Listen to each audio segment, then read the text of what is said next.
रहो संसार में, व्यवहार सब संसार में करो, पर आसक्त किसी में मत रहो।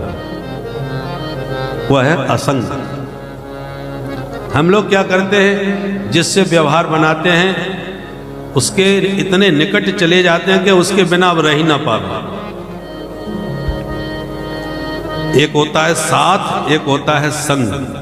तो इस प्रकार से असंग रहने का अभ्यास करें। संसार के साथ रहे और परमात्मा के संग रहे। संग मन से होता है और साथ तन से होता है। हम और आप सब साथ साथ बैठे, शरीर का साथ है। अब कोई व्यक्ति आकर के 2-4 घंटे बाद हमसे मिलके कह के कहो महाराज पहचाना, हम बोले साहब हम तो नहीं पहचान पाए। अरे सुबह शाम पूरे दिन कथा सुनी, 5 घंटे आपके सामने बैठे रहे और आप फिर भी हमको नहीं पहचान पा रहे। तो भैया तन के साथ आप बैठे, साथ साथ हम लोग इतने बैठे, पर सब एक दूसरे को नहीं पहचान सकते। ये शरीर का साथ है। भले ही एक मंडप में हम बैठे सब साथ साथ, परंतु आवश्यक नहीं एक दूसरे को हम पहचान पाएंगे। परंतु इनमें से यदि कोई तुम्हारे मन में बैठ गया तो साल भर बाद भी आप उसे पहचान जाओगे। और मन में कौन बैठता है? जिससे कोई संबंध हो जाता है। बिना संबंध के कोई मन में नहीं बैठता। जैसे इतनी भीड़ है, अब कोई चाहता है कि हम भी आगे बैठ के कथा सुने, व्यास जी का कम से कम मुंह तो दिखाई पड़े, परंतु जगह कहीं पंडाल में नजर नहीं आ रही, कहाँ बैठे।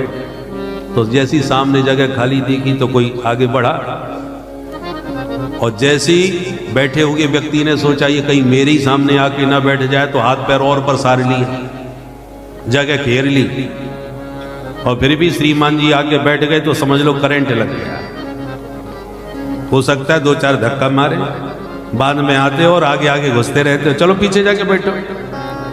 बैठने दिया नहीं और 4 बातें और सुना दी। तो इतनी सी भीड़ में और कोई चेहरा याद रहे न रहे, पर वह चेहरा तो आपको याद रहेगा। इतना दुष्ट है, जगह रहते हुए भी इसने बैठने नहीं दिया। या तो किसी से विद्वेष हो जाए, या किसी से अतिशय प्रेम हो जाए। किसी से बहुत प्रेम हो जाए तो भी वह वर्षों बाद याद रहता है। आप जब घर से चले, यहाँ आते आते आपको अनेक लोग मेला में मिले, पर किसी को आप नहीं पहचान सकते दोबारा मिले तो।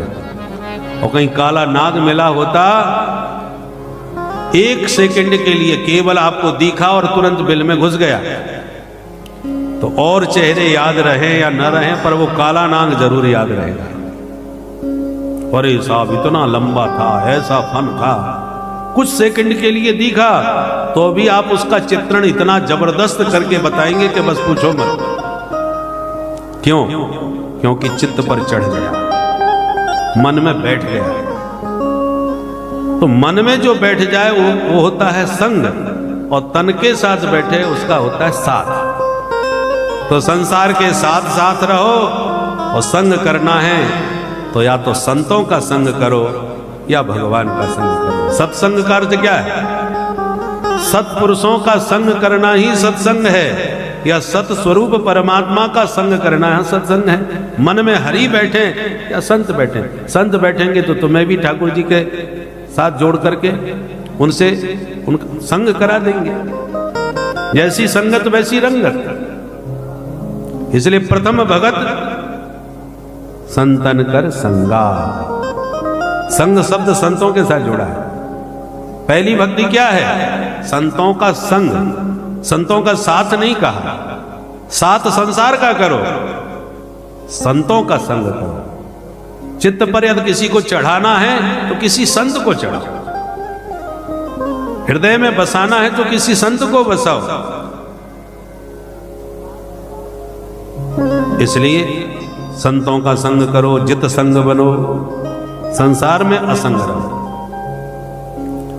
नारियल 2 प्रकार के होते हैं, कच्चा और सूखा। कच्चा माने पानी का जो नारियल होता है।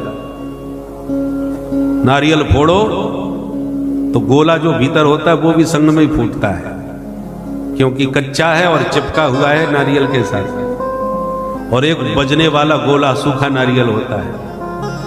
गोला उसके भी भीतर होता है, पर भीतर रहते हुए भी उसने अपने को असंग कर लिया, अलग कर लिया, भीतर ही भीतर अपने को अलग कर लिया, जिसके कारण वो नारियल फूटेगा पर गोला नहीं फूटेगा। नारियल के फूटते ही गोला निकल के अलग खड़ा हो जाएगा, उस पर कोई प्रभाव नहीं पड़ा, क्योंकि असंग था। हम संसार में पत्नी, पुत्र, परिजन, परिवार में सब चिपके रहते हैं कच्चे नारियल की तरह। अब जिससे हमारा चित्त चिपका हुआ है, कदाचित वो फूट गया तो उसके फूटने पर हम भी टूट जाते हैं। व्यवहार में लोग कहते हैं उनकी पत्नी जब से चली गई बेचारे इतने टूट गए कि 2 महीने के बाद वो चली गई। इसका मतलब क्या हुआ? हमने अपना चित्त संसार के व्यवहार में इतना चिपका रखा है कि उनके टूटने पर हम भी टूट जाते हैं। और यही व्यवहार संत भी करते हैं। एक विचार करके देखो तो हमसे ज्यादा व्यवहार संतों का होता है। हम गृहस्थों के यहाँ 4-5 सदस्य होते हैं, बस उन्हीं को बना के खिलाना उन्हीं की जिम्मेवारी है। पर जो महंत, श्री महंत और महामंडलेश्वर होते हैं महाराज, इनके आश्रमों में, मठ में सैकड़ों लोग पड़े रहते हैं, 2-4 नहीं, सैकड़ों होते हैं, और उन सब की जिम्मेवारी उनके कंधे पर होती है, जिम्मेवारी होती है। मालिक होते हैं वो, सबका भरण पोषण का दायित्व उन पर होता है। हम लोग थोड़ा बहुत लेन देन करते हैं, उनका लेन देन और भी जबरदस्त होता है हमारे। जब किसी की चादर उड़ाई हो तो देखो महाराज कितने महात्मा आते हैं, और महात्माओं की विदाई और तगड़ी होती है। हम तो अपने घर गृहस्थी के व्यवहार में कहीं जाते भी हो तो ज्यादा लंबा चौड़ा लेन देन नहीं होता, पर संत महंतों को कभी घर में बुला के देखो, जैसा पद वैसी विदाई, बहुत तगड़ा होता है उनका लेन देन। तो व्यवहार में वो हमसे भी बहुत आगे होते हैं, पर अंतर सिर्फ इतना होता है, हम जब व्यवहार करते हैं तो जिनसे करते हैं उनसे बिल्कुल चिपक जाते हैं, उनके बिना रह नहीं पाते। और साधु संत जो व्यवहार करते हैं, आओ तो स्वागतम, गया तो भीड़ कम, कोई फर्क नहीं पड़ता, आ गया तो ठीक, चला गया तो और ठीक। उनके यहां व्यवहार में कोई आसक्ति नहीं होती। एक बार एक महात्मा ट्रेन में जा रहे थे, महात्मा का सामान बहुत सारा था, सो हमारा चारों तरफ की सीटें जो नीचे जगह सामान की सब भर की थी महात्मा ने। अगले स्टेशन पर एक सेठ जी चढ़े, सेठ जी का सामान भी था पर थोड़ा सा कम था, तो उन्होंने जैसे तैसे जब देखा सब सामान महात्मा का ही भरा हुआ है, तो जैसे तैसे सेठ जी ने भी अपना सामान शिफ्ट किया इधर उधर। ट्रेन चलने लगी तो सेठ जी बार बार महात्मा को घूरने लगे, नहीं रहा गया तो सत्संग छेड़ दिया, बातें करना, चल महाराज जी कहाँ जा रहे हैं? कुंभ में जा रहे हैं। हम भी उधर ही जा रहे हैं महाराज। बातें करते करते सेठ जी ने कहा, महाराज जी बुरा मत मानिए, एक बात पूछूं? हाँ पूछूं। बोले हम तो संसारी लोग हैं, घर गृहस्थी वाले प्रपंची लोग हैं, परंतु हमसे ज्यादा सामान तुम्हारा है। तुम महात्मा लोग ठहरे, बाबा बैरागी ठहरे, और इतना सामान लपेट करके ले जा रहे हो। साधु संतों को इतना संग्रह परिग्रह करने की क्या जरूरत है? सेठ जी का प्रवचन चालू, महात्मा बेचारे मौनी बाबा बन के सुनते रहे। सेठ जी समझाते रहे, संत को त्यागी होना चाहिए, रुपया पैसा से तो हाथ भी नहीं लगाना चाहिए, और तुम्हारे साथ इतना सामान है, पूरी बोगी आपने भर रखी है पूरा। बाबा बेचारे सुनते रहे। एक बड़ा स्टेशन आ गया तो महात्मा जी बोले, सेठ जी यहाँ पर 20 मिनट रुकेगी गाड़ी। तो बैठे बैठे क्या करें, चलो थोड़ा टहल लेते हैं बाहर। हाँ चलिए महाराज। उतर गए, थोड़ा टहले इधर से उधर। स्टेशन पर एक ब्रेंच रखी थी तो उसमें बैठ गए। सेठ जी एक बहुत बढ़िया प्रसंग हमको याद आ गया, आप बहुत बड़े सत्संगी महात्मा, तुम सत्संगी गृहस्थ हो, इसलिए तुमको सुनाने का मन है, सुनोगे? बोले हाँ महाराज जरूर सुनेंगे। अब महाराज जी ने कथा कहना चालू किया और सेठ जी सुनने लगे प्रसंग चलते चलते उधर ट्रेन ने सीटी मार दी। जो ट्रेन ने सीटी मारी, सेठ जी बोले, महाराज जी ट्रेन चलने वाली है, सीटी बज गई। बोले हाँ हाँ मैं भी सुन रहा हूं, तुम पहले प्रसंग तो सुनो, इस पर इधर ध्यान दो, उधर ध्यान मत दो। तो महाराज जल्दी करो। बोले हाँ जल्दी ही सुनाते हैं, फटाफट अभी लो। प्रसंग आगे बढ़ा। अब सेठ जी का मन न लगे कथा में, कहीं ट्रेन ना छूट जाए। और महाराज जी मस्ती से कथा सुनाई जा रहे हैं। उधर ट्रेन ने धीरे धीरे सरकना चालू किया। अरे महाराज जी ट्रेन चल पड़ी। अरे ट्रेन तो आती जाती रहती है सेठ जी, प्रसंग तो पूरा सुनो पहले हमारा। अरे महाराज जी मेरा सामान रखा है उसमें। अरे सेठ जी तुमसे ज्यादा सामान मेरा रखा है उसमें, पहले बात सुनो हमारी। अरे महाराज तुम मेरा हाथ छोड़ो, बाबा जी का। बाबा जी हाथ पकड़े बैठे।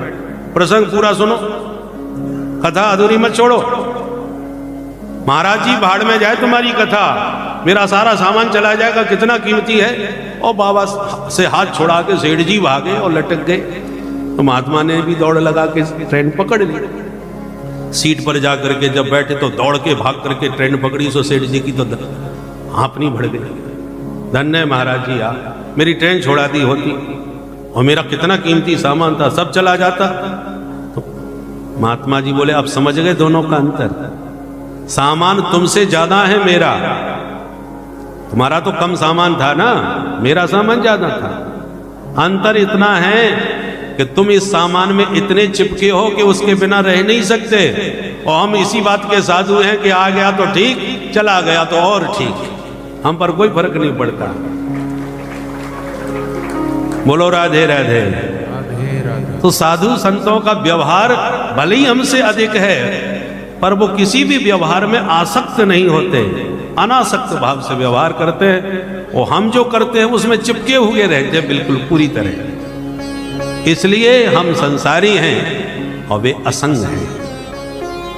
नौका पानी में बहुत शोभा देती है क्योंकि लोगों को पार लगाती है, पर नौका में यदि पानी भर गया तो खतरनाक है, डूबेगी और ले डूबेगी तुम्हें भी। उसी प्रकार संसार में रहो और संसार को अपने में मत भरो, अनासक्त रहो भीतर से। मित्रों, आशा करता हूँ कि यह धार्मिक शिक्षाप्रद कथा आप लोगों को अवश्य पसंद आई होगी। अगर आप लोगों को यह कथा पसंद आई हो तो इस कथा को लाइक करें और अधिक से अधिक लोगों को शेयर भी करें, जिससे कि वे भी इस शिक्षाप्रद उत्तम कथा को सुनकर अपने जीवन को सुखी एवं सामर्थ्य बना सकें।